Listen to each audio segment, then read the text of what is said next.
Hola, ¿qué tal? Muy buenas noches. Bienvenidos todos a esta transmisión en vivo de su programa de los varones los miércoles. Gracias por estar presentes, por acompañarnos. Seguimos desarrollando el tema general de esta última parte, hombres de visión. Y hoy hablaremos de una visión de prosperidad. Queremos para esto comenzar leyendo un versículo de la tercera carta de Juan, en la versión Reina Valera 1960, que dice de la siguiente manera: Amado, yo deseo que tú seas prosperado en todas las cosas y que tengas salud, así como prospera tu alma.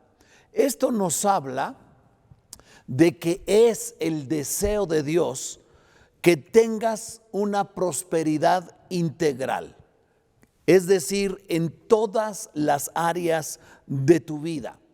Pero también leemos otro pasaje en la Nueva Versión Internacional de Deuteronomio 29:9, que dice: ahora cumplan con cuidado las condiciones de este pacto para que prosperen en todo lo que hagan.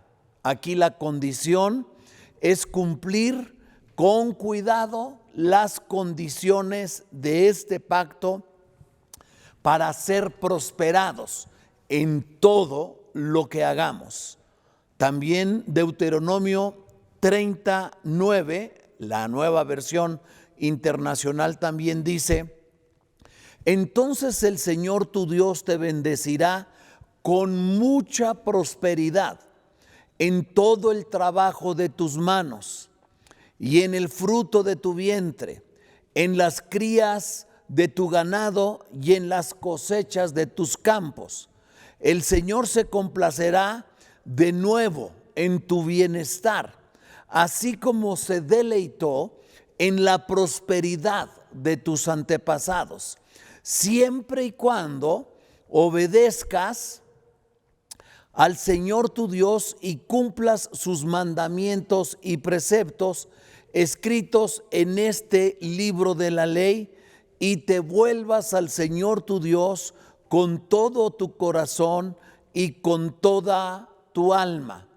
Nota cómo este pasaje de Deuteronomio 39, de la Nueva Versión Internacional que acabamos de leer, dice que entonces el Señor tu Dios te bendecirá con mucha prosperidad en el trabajo de tus manos, en el fruto de tu vientre, en las crías de tu ganado, en las cosechas de tus campos, y el Señor se complacerá de nuevo en tu bienestar, así como se deleitó en la prosperidad de tus antepasados. O sea, Dios no solamente se deleita en nuestra prosperidad presente, sino que nos recuerda que Él se deleitó en la prosperidad de nuestros antepasados. Y como observamos, la única condición que Dios nos pide es obedecer sus mandamientos y sus preceptos para tener una abundante prosperidad de Dios. La visión de Dios, entonces, es una visión de prosperidad para todos sus hijos de generación en generación. Él no ha cambiado su sentir. Dios no piensa hoy que no deberías de ser prosperados. Lo que Él piensa en el pasado, lo sigue pensando en el presente y lo seguirá pensando en el futuro. Dios es fiel a su manera de pensar y al deseo de su corazón para con sus hijos. La definición de prosperidad más sencilla que encontramos es del latín prosperitas, que es el éxito en lo que se emprende, el curso favorable de las cosas. Se asocia con el bienestar material o económico, pero no se limita solo a ello.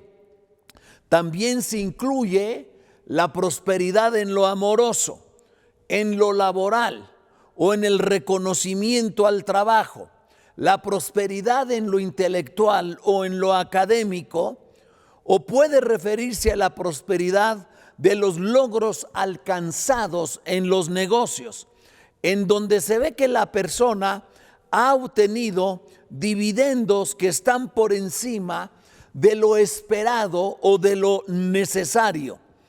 Y como parte de la constancia y del trabajo, de la responsabilidad de la persona al aplicarse en su trabajo, sin haber el mínimo de derroche, ahorrando, ¿verdad?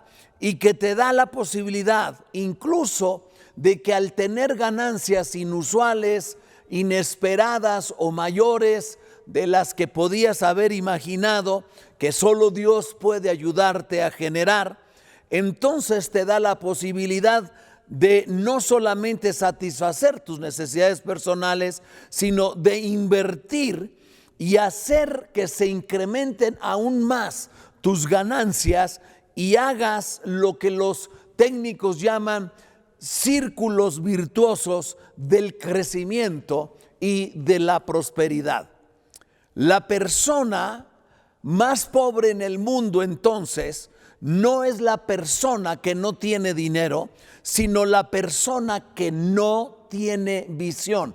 Esa sí es una verdadera pobreza, porque alguien puede ser pobre, pero empezar a cambiar sus patrones de pensamiento y a desarrollar actitudes nuevas, nuevos hábitos, mayor disciplina y empezar a ser una persona prosperada y próspera, literalmente. Pero la persona que no tiene visión, esta sí es verdaderamente una persona pobre. Visión, me encantó esta definición que quiero compartir contigo. Es el arte de visitar o de incursionar en tu futuro para luego regresar a tu presente, para trabajar disciplinadamente para alcanzar ese futuro que lograste visualizar y para hacerlo o convertirlo en una verdadera realidad. Desarrollar una visión de prosperidad requiere primero que salgamos de lo que se llama la esclavitud financiera y alcancemos la sanidad financiera y lleguemos finalmente a una libertad financiera. Quiero repetirte esto porque es sumamente importante. Desarrollar una visión de prosperidad requiere que tú y yo salgamos primero de la esclavitud financiera a una, segundo, sanidad financiera, para luego alcanzar, en tercer lugar, una libertad financiera. Porque si no salimos de la esclavitud financiera a la sanidad financiera y de ahí a la libertad financiera, sería como bajar de peso de una manera artificial sin romper con los malos hábitos en nuestra vida que nos hicieron engordar. Es como ponerte un bypass en el estómago o en el intestino, pero no te cambiaron la mentalidad, no te cambiaron los malos hábitos y no sirvió absolutamente de nada. Te voy a leer un solo versículo en 3 versiones distintas. Primero en la Nueva Versión Internacional, segundo en la traducción latinoamericana, y también en la Palabra de Dios para Todos. Dice Proverbios 22:7: los ricos son los amos de los pobres, los deudores son esclavos de sus acreedores. Hay una esclavitud financiera o material en la vida de la gente. El mismo versículo, Proverbios 22:7, en la traducción latinoamericana: el pobre trabaja para el rico.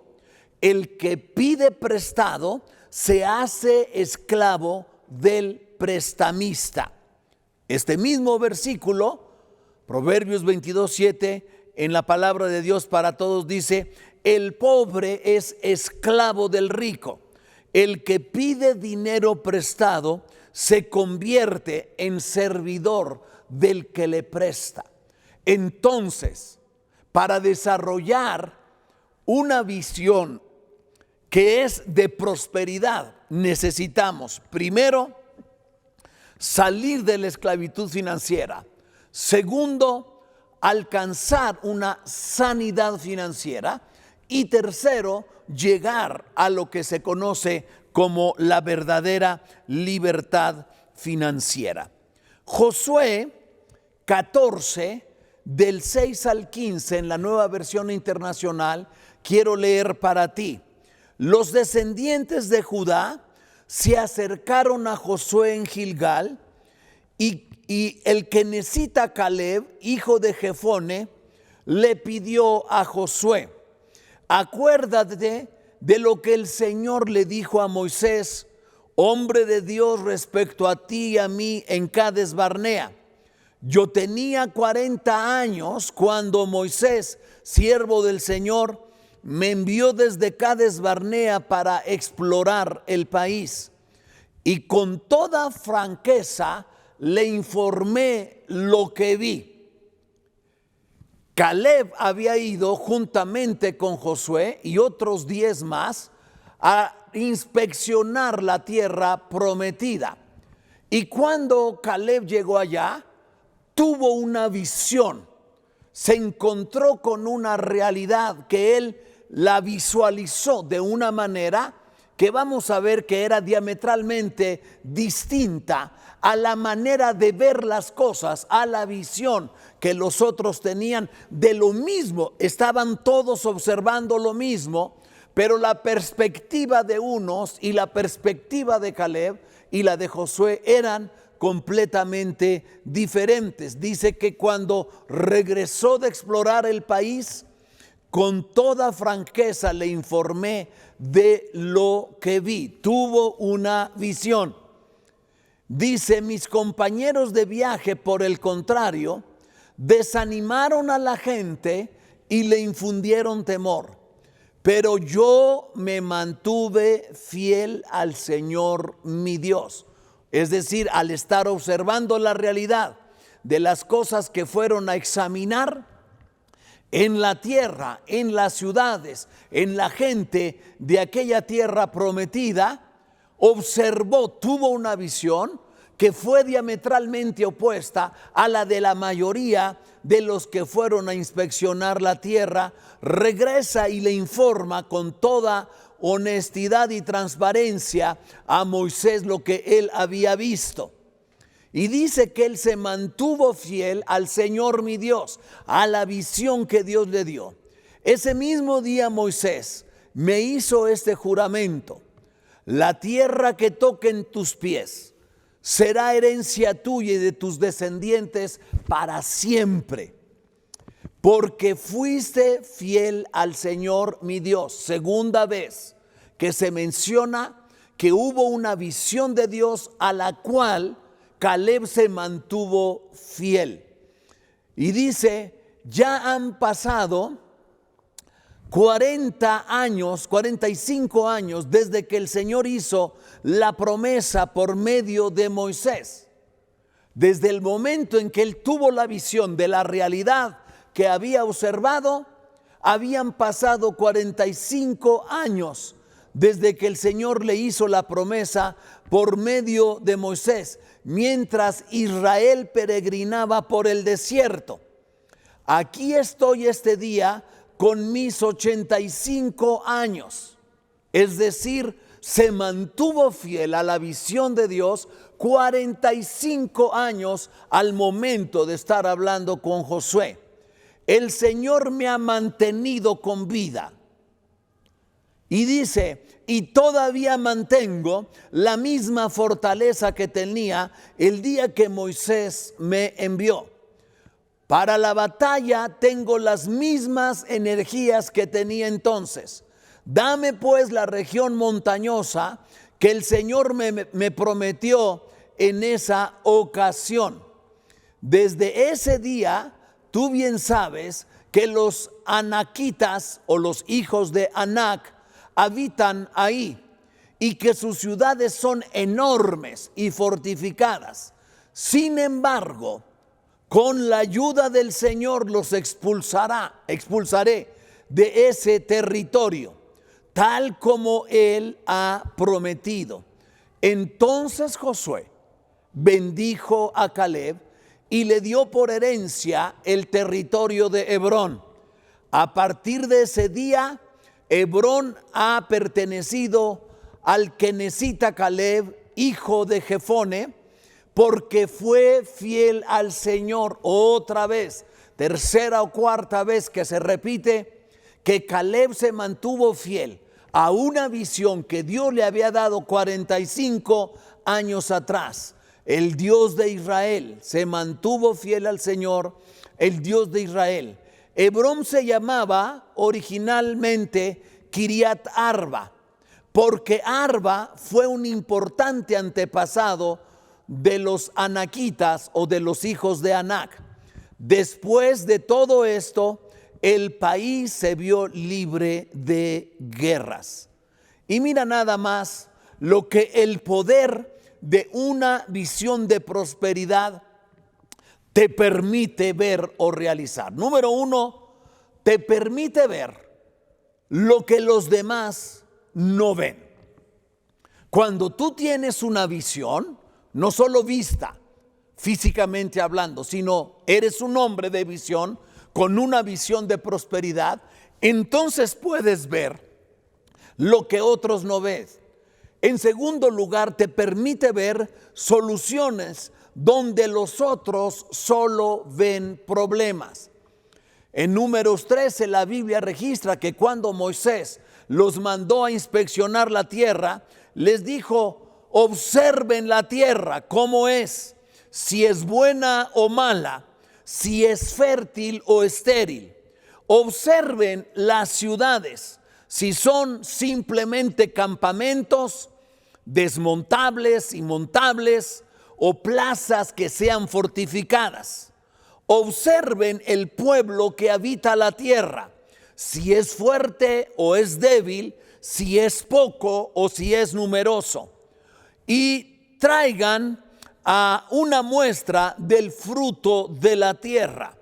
Y entonces los 12 que fueron enviados, incluido Caleb y Josué, 2 de ellos, la minoría, vieron o tuvieron una visión completamente distinta de lo que ve la mayoría. Y esto es increíble, porque la mayoría de la gente no ve lo mismo que ven la gente visionaria. La mayoría de la gente tiene una visión negativa de las cosas. La mayoría de la gente son pesimistas en cuanto a poder alcanzar una visión que Dios pudo haberles mostrado. De hecho, no ven lo mismo que ve la gente visionaria. Y regresaron 2 personas cargando un racimo de uvas, entre 2 personas en una vara, ¿verdad?, que cargaban en el hombro de uno al otro un racimo tan grande de uvas. Es decir, sí era una tierra que fluía leche y miel, en donde sucedían cosas grandiosas y extraordinarias, pero lamentablemente la mayoría no vio las mismas cosas porque no eran hombres de visión. Los hombres que son visionarios siempre son, proporcionalmente hablando, una porción menor. En tercer lugar, cuando tú tienes una visión de prosperidad, te permite fortalecer la fe de tus hermanos, te genera una atmósfera propicia para la conquista, porque hablas palabras positivas, porque adquieres buenas actitudes, porque tus patrones de pensamiento se alinean con los pensamientos de Dios. Y ya leímos en la Escritura en la introducción de esta palabra que Dios anhela, que Dios se deleita con la prosperidad nuestra, de la misma manera que se deleita o se deleitó con la prosperidad de nuestros antepasados. Entonces dice Caleb que al regresar de allá, los otros, la mayoría, 10, que tenían una visión totalmente distinta, negativa y pesimista de las cosas, los otros, la mayoría, hicieron desfallecer el corazón de sus hermanos, les infundieron temor y afectaron su vocabulario, y su vocabulario afectó sus actitudes y sus acciones o su comportamiento. Porque como es el hombre en su pensamiento, dice Proverbios 23:7, tal es. Y entonces lo que tú visualizas es lo que maximizas. Déjame que te repita esto porque es sumamente importante. Lo que tú visualizas es lo que maximizas y funciona igual en sentido negativo que en sentido positivo. Si tú visualizas los defectos, maximizas los defectos. Si tú visualizas lo negativo, maximizas lo negativo. Si tú visualizas temor, aumentas el temor en la vida de los demás. Lo que tú visualizas es lo que maximizas. Pero por el contrario, también funciona en sentido positivo.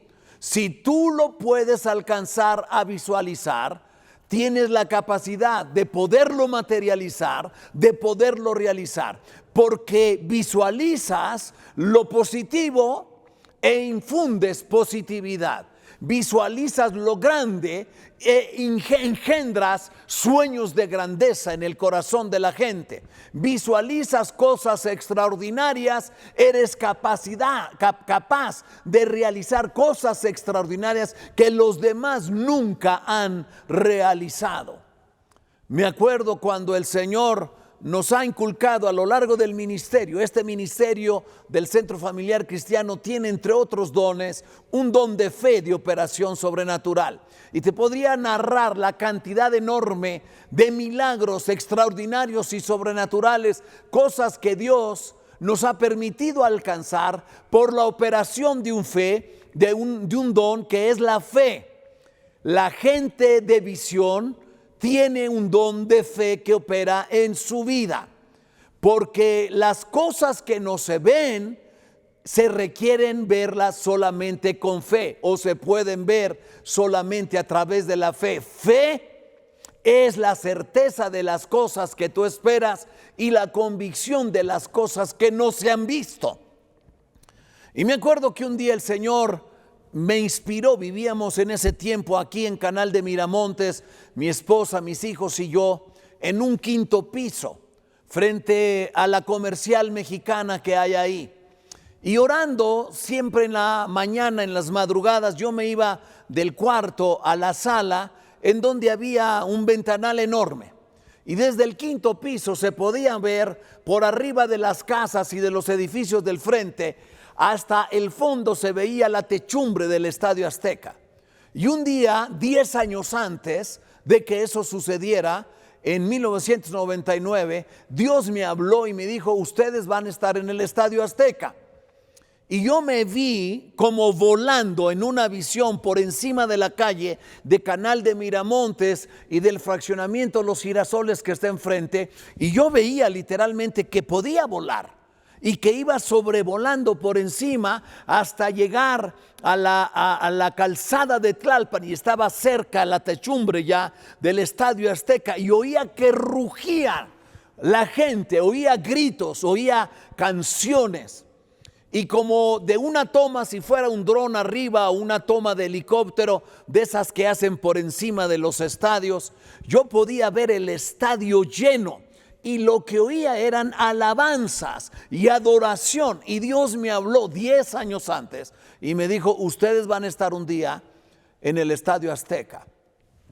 Años después, 10 años después, el Señor nos dio la posibilidad de materializar ese sueño el 14 de octubre de 1999. fue algo sobrenatural. Presentamos el proyecto el 3 de julio en el Hotel María Isabel Sheraton de Reforma, y entonces teníamos como unos 300 líderes y pastores a los que les hicimos la presentación del proyecto. Y hubo líderes que se me acercaron, unos para felicitar, pero hubo uno al que yo invité y me dijo: hermano, pues Dios quiera que les conceda ese anhelo de su corazón, pero mire, ha habido otros que ya lo han intentado en el tiempo de fulano de tal, ¿verdad? Se quiso hacer, pero aún teniendo $1,000,000 depositado en la cuenta, no se pudo lograr. Y entre más me hablaba, este hermano más chiquito se me hacía, a pesar de que mide 2 metros con 10 centímetros. Y yo lo oía hablar, y entre más hablaba, más chiquito se me hacía. Y yo le decía: hermano, pues no sé cómo va a ser que el Señor nos los permita lograr, pero yo ya firmé el contrato, yo ya di el anticipo del dinero de mi congregación, saqué dinero de la cuenta de mi iglesia y fui y firmé un contrato, y nadie estaba conmigo a la hora de firmar el contrato. Lo único que yo le puedo decir, es que dentro de 3 meses, era julio, agosto, septiembre y octubre, dentro de 3 meses vamos a estar en ese estadio y va a estar lleno a reventar. Y efectivamente, lo que él me decía, nunca nadie antes ha logrado hacer algo así. Entonces el deseo de que sí, hermano, ojalá lo puedan hacer, realmente era una palabra de desánimo. Pero cuando tú tienes una visión que es de Dios, cuando tú sabes que tienes una convicción divina en tu corazón, lo que tú visualizas es lo que maximizas. Algo más, en cuarto lugar, que se logra cuando tienes una visión de prosperidad, es que te mantiene con vida, con vigor y fuerza para hacer realidad la visión. Te preserva la vida, te da la pasión para realizar las cosas que están dentro de tu corazón. Porque la gente que tiene una visión de grandeza, una visión de prosperidad, tiene una pasión para realizar las cosas que Dios ha puesto en su corazón. Y es un seguro de vida para ti, te garantiza la vida. A Caleb le conservó la vida 45 años. Mientras Israel peregrinaba en el desierto, él mantenía viva la visión dentro de su corazón, mantenía dentro de su ser la misma fuerza, el mismo vigor. Y entonces le dice Caleb a Josué: dame ese monte. No le pidió un pedazo de tierra facilito, no le pidió que le diera algo, un pedazo de tierra para pasar la cachetona. No. Dame el monte. Hay ahí los hijos de Anac, los hijos de los gigantes. El monte es una superficie que no es plana, que está en un lugar alto, que tiene un grado de dificultad mayor para ser alcanzado. Y tienes aquí a una persona mayor de 85 años a quien Dios, por la visión de prosperidad que había en él, le había mantenido la vida para poder alcanzar el propósito y el destino para el cual Dios lo había traído a la existencia y le había conservado la vida. Y entonces te permite ir también este tipo de visión de prosperidad por metas más difíciles, con un grado de dificultad mayor, fuera del alcance del común denominador de la gente. Es algo que él dijo literalmente: dame este monte y la tierra de los gigantes. No quiero las cosas peladitas y en la boca.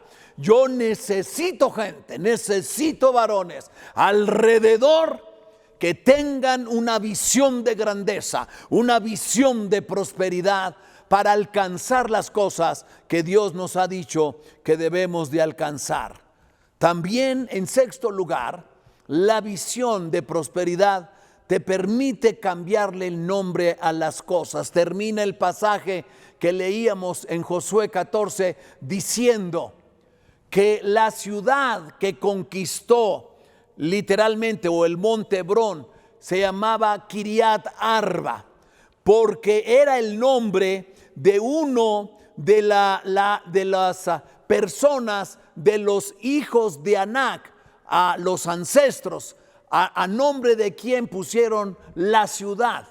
Pero de ahí en adelante no se llamó más Kiriat Arba, sino el monte de Caleb, o la tierra de Caleb, Hebrón, el monte de Dios.